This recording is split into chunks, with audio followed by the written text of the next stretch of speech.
France, a nuclear superpower, on its knees, begging a landlocked desert nation for uranium. The same uranium they stole for 50 years.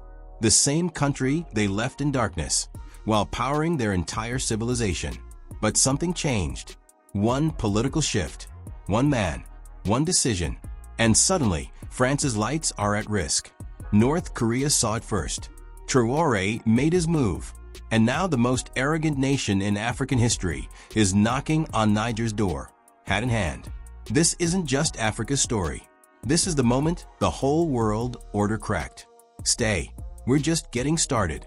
For decades, one of the poorest countries on Earth sat on top of one of the most strategically valuable substances in the world and received almost nothing for it.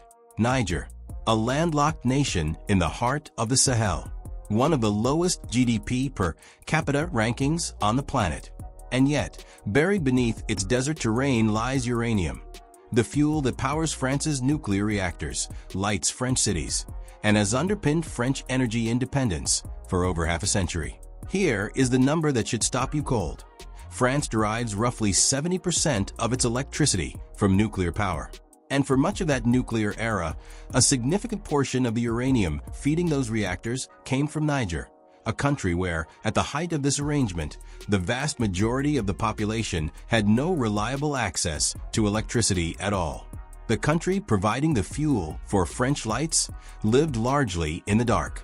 That is not a metaphor. That is the geopolitical reality that the events of 2023 and beyond have finally forced into the open.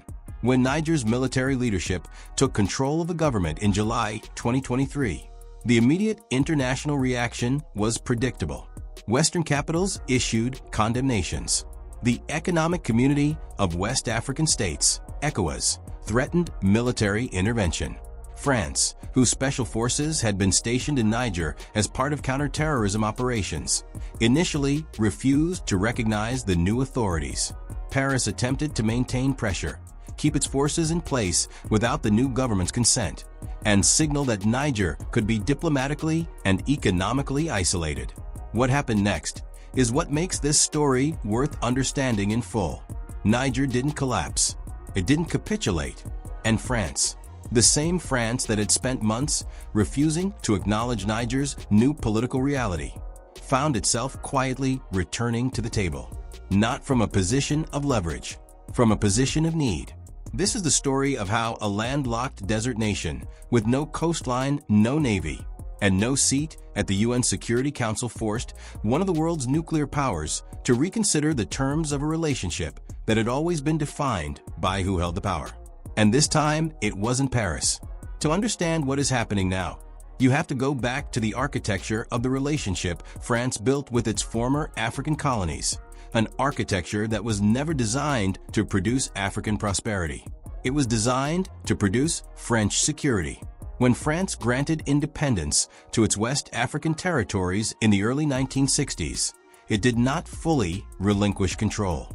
Through a set of agreements that became known collectively as Francafrique, a blunt portmanteau that says exactly what it means, Paris maintained deep structural influence over the political, military, and economic affairs of its former colonies. This included preferential access to natural resources. It included currency arrangements through the CFA franc, which tied West African monetary policy directly to French financial institutions. It included military basing rights and security agreements that kept French troops on African soil under the justification of regional stability. The arrangement was presented as partnership. Critics, and there were many, though they were rarely amplified in Western media, described it more plainly as the continuation of extraction under new paperwork. Niger's uranium tells that story with particular clarity. France's state-owned nuclear company, Areva, later restructured and rebranded as Urano, had been mining uranium in Niger since 1971. The Arlit and Akakan mines in northern Niger became among the most productive uranium operations on the continent. For decades, the pricing mechanisms governing these operations were not determined by open market competition. They were determined by bilateral arrangements that consistently undervalued Niger's resource. The royalties Niger received were structured in ways that minimized the country's take. Tax and revenue frameworks favored the operating company. And crucially, the processing, enrichment, and value addition that turned raw uranium into actual nuclear fuel happened in France, not Niger. Niger dug it out of the ground. France captured all the value of turning it into something useful. Is this exploitation? Niger's new leadership has answered that question with actions rather than speeches. The political changes of July 2023 did not emerge from a vacuum. For years, a deepening frustration had been building across the Sahel, not just about poverty or insecurity, but about the terms of foreign engagement. French counterterrorism operations in Mali, Burkina Faso, and Niger had failed to contain the jihadist insurgencies spreading across the region. Civilian casualties from those operations fueled local resentment, and the economic arrangements that had persisted for decades continued to produce the same result. Resource-rich countries that remained, by every development metric, among the poorest in the world.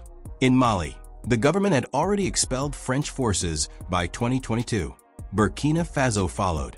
When Niger's military leadership moved against the elected government of President Mohamed Bazoum in the summer of 2023, it stepped into a regional current that was already moving in one direction, away from the post-colonial security and resource framework that France had maintained for 60 years. France's initial response was to treat Niger as an aberration that could be reversed. President Macron publicly insisted that France would not recognize the new authorities. He pledged support for Bazoum's restoration. ECOWAS, under significant French and Western diplomatic pressure, issued an ultimatum and discussed the logistics of military intervention. There was a genuine moment where it appeared the international community might attempt to roll back what had happened by force. That moment passed. The intervention did not materialize. Niger, Burkina Faso, and Mali announced the formation of the Alliance of Sahel States, a new security and political bloc explicitly positioned as an alternative to ECOWAS and to Western security frameworks. They invited new partners. They opened conversations with Russia. They looked toward Turkey. The diplomatic map of the Sahel began to redraw itself in real time. And through all of it, beneath the desert, Niger's uranium remained exactly where it had always been. This is where the stakes become undeniable, because France's nuclear energy infrastructure cannot simply find a new supplier overnight. Nuclear power is not a flexible energy system. It is a long-cycle, high-capital, deeply infrastructure-dependent enterprise. The reactors France operates were built over decades with specific fuel requirements. The supply chains feeding those reactors, uranium mining, conversion, enrichment, fuel fabrication, are not things you restructure in a year or two. France's uranium needs are substantial, ongoing, and cannot be easily substituted by turning a dial somewhere in Paris. For years, French officials had quietly acknowledged that Niger represented a meaningful share of France's uranium supply. Exact figures were often opaque, wrapped in the contractual complexity of Orano's operations. But the strategic significance was not seriously disputed by anyone paying attention. Niger was not France's only supplier. Kazakhstan, Australia, Uzbekistan, and Canada also contributed. But Niger was proximate, historically reliable, and critically operating under terms that had consistently favored France. The moment Niger's new leadership began questioning those terms and signaling openness to alternative partnerships, the calculus in Paris shifted. You will not find French officials making dramatic public statements about uranium dependency. That is not how these conversations happen. What you find instead are quiet diplomatic signals, back-channel engagements, and a gradual softening of the maximalist position France had initially staked out. The refusal to recognize the new authorities became less absolute.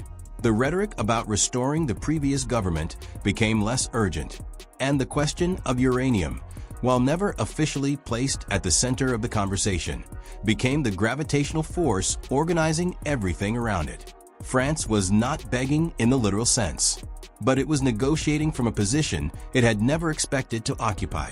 The weaker party. The leverage Niger now holds is real, but it must be understood clearly. This is not a simple reversal of fortunes where Niger suddenly has unconstrained power.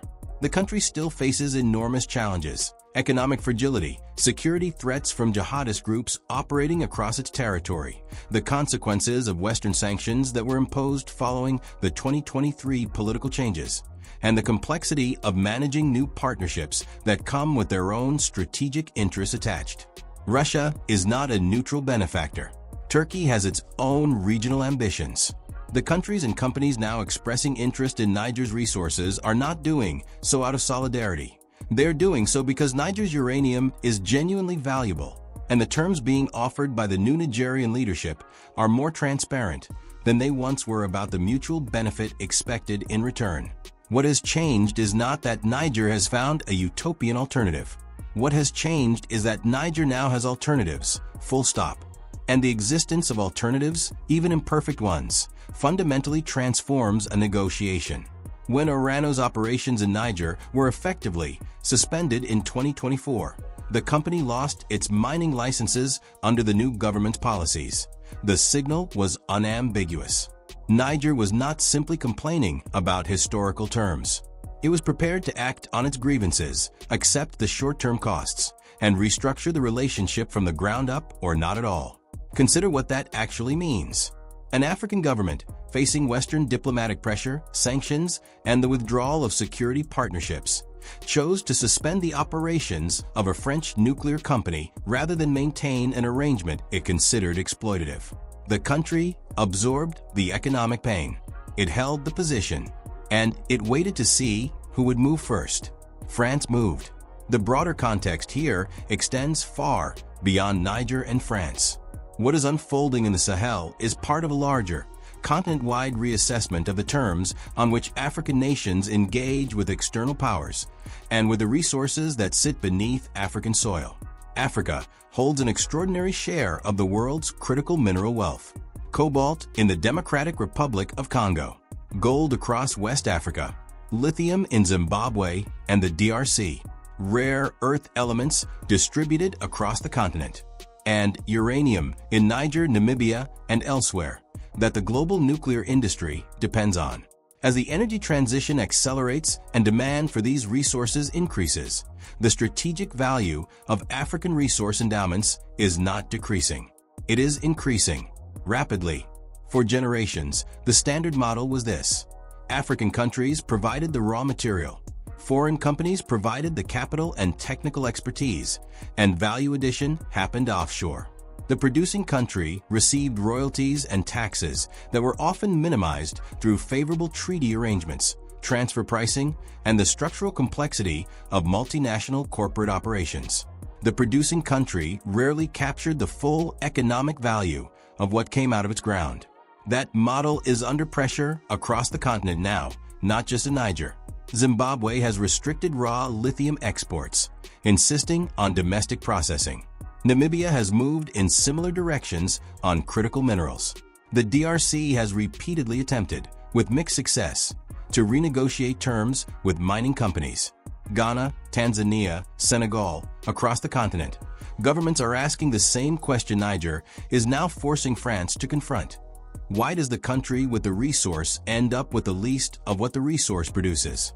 The answer for decades has been a combination of factors: capital dependency, technical capacity gaps, debt leverage, and the political arrangements that made Western-aligned governments in African capitals reluctant to push too hard against the interests of their security guarantors. Remove the security guarantee, remove the political alignment, and suddenly, the conversation about resource terms becomes possible in ways it wasn't before. This is what makes Niger's position significant beyond its own borders. Whether or not you agree with how the 2023 political changes came about, the resource negotiating dynamic that has emerged is being watched across the continent. African governments, finance ministries, mining officials, and strategic planners are watching how this plays out. What Niger extracts, literally and figuratively, from its confrontation with France will set a reference point. What happens next in Niamey could quietly reshape mineral negotiations from Windhoek to Kinshasa. There is a version of this story that Western media tends to tell, and it is worth acknowledging directly because it shapes how these events get interpreted in international discourse. In that version, the political changes in Niger represent a democratic setback, which, in the narrow procedural sense, they do. President Bazoum was an elected leader, and his removal by military force is a violation of constitutional order. ECOWAS's concern about democratic backsliding in the region is not manufactured. The erosion of electoral governance across the Sahel is a real and serious phenomenon. But that framing, when applied as the primary or exclusive lens, consistently fails to account for the conditions that produced the political ruptures in the first place. It treats the symptom, military takeovers, without seriously engaging with the structural cause. Decades of arrangements between African governments and external powers that failed to translate resource wealth into population welfare. Governments that were elected, but that governed in ways that maintained external resource relationships at the expense of domestic development were, in many cases, stable precisely because they were compliant. That stability served external interests.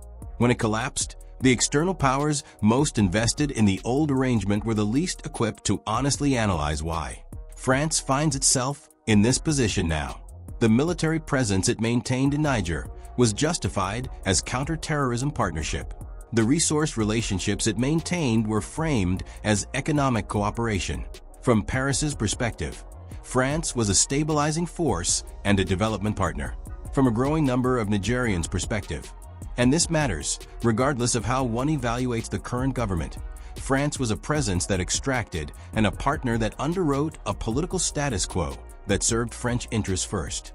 Navigating that gap between self-perception and the perception on the ground is not simply a communications problem. It is a structural one, and it is one that France has not yet fully reckoned with, even as it quietly returns to the uranium negotiation. What should Niger demand? What would a genuinely fair arrangement look like? Answering this requires understanding what the uranium is actually worth versus what Niger has historically received for it. The global uranium market has gone through significant cycles. Price crashes in the 1980s and 1990s following the post-Chernobyl slowdown in nuclear development, a spike in the mid-2000s, another prolonged slump after Fukushima in 2011, and a substantial recovery and upswing through the early 2020s as nuclear power re-entered serious consideration as a low-carbon energy source. Uranium spot prices that were under $20 per pound for years moved past $100 per pound in the post-2022 market environment. For most of the period when Areva and Orano operated in Niger, the pricing applied to Niger's uranium was significantly below open market rates. The arrangements were structured as long-term bilateral contracts that locked in terms favorable to the buyer. When global prices spiked, Niger did not proportionally benefit. When prices were low, the contracts maintained volume at below market rates.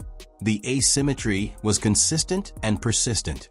A renegotiated arrangement based on current market prices, with genuine transparency about the volumes being extracted and the revenues being generated, would yield Niger significantly more than the historical model provided. Add to that the possibility of downstream value capture, processing facilities on Nigerian soil, local employment in higher skill roles, technology transfer, and the gap between what Niger could earn and what it has earned becomes even more striking. This is the conversation Niger's leadership is now positioned to have, not from the posture of a supplicant grateful for foreign investment, but from the posture of a sovereign resource holder who understands the market, has multiple potential partners, and is prepared to accept less in the short term in exchange for better terms over the long term. Whether the current government has the institutional capacity, the technical expertise, and the political stability to execute that negotiation effectively is a genuine question. Leverage is only as powerful as the ability to use it strategically. But the leverage exists. That is new, and it matters. France's return to the negotiating table, quiet, incremental, stripped of the maximalist rhetoric of 2023, is a significant geopolitical moment that deserves to be understood for what it is. It is a nuclear power acknowledging, through its actions if not its words, that a landlocked Sahelian nation it had grown accustomed to dealing with on its own terms now has the capacity to impose costs that France finds unacceptable. It is also a test. if Niger secures meaningfully better terms, transparent pricing, greater domestic revenue capture, a voice in operational decisions, or genuine value addition on Nigerian soil, the precedent will be noted. If France ultimately persuades Niger to accept arrangements that look different on the surface, but replicate the old asymmetry beneath, that too will be instructive. The rest of the continent is watching, not ideologically, strategically. African finance ministers and resource negotiators are watching to see whether the leverage is real or whether, under pressure, the structural advantages that external powers have historically held in these negotiations still determine the outcome. The deeper issue, the one that outlasts any single negotiation or any particular government in Niamey, is the question of structural dependency. Niger's ability to hold this position, to absorb sanctions, find alternative partners, and maintain a credible threat to walk away from the French arrangement entirely, has been made possible partly by the specific geopolitical moment. Russia's interest in expanding its African footprint, Turkey's growing economic presence across the continent, China's existing infrastructure investments, and the broader multipolarity emerging in global power dynamics have all created space that did not exist in the same way a decade ago. That space will not exist indefinitely. The geopolitical window is not permanently open. Niger's leadership, whatever one's assessment of its political legitimacy, is operating in a moment that may not recur on the same terms. The question is whether it can translate this moment of leverage into structural change, into resource arrangements that outlast the current alignment and deliver durable economic benefit to Nigerian society before that window closes. That is not a question that resolves itself automatically. It requires institutional capacity, negotiating sophistication, and a political will to prioritize long-term national interest over short-term transactional gain. It requires that whatever partnerships Niger builds with Russia, Turkey, or others do not simply replicate the dependency structure under a different flag. Sovereignty is not achieved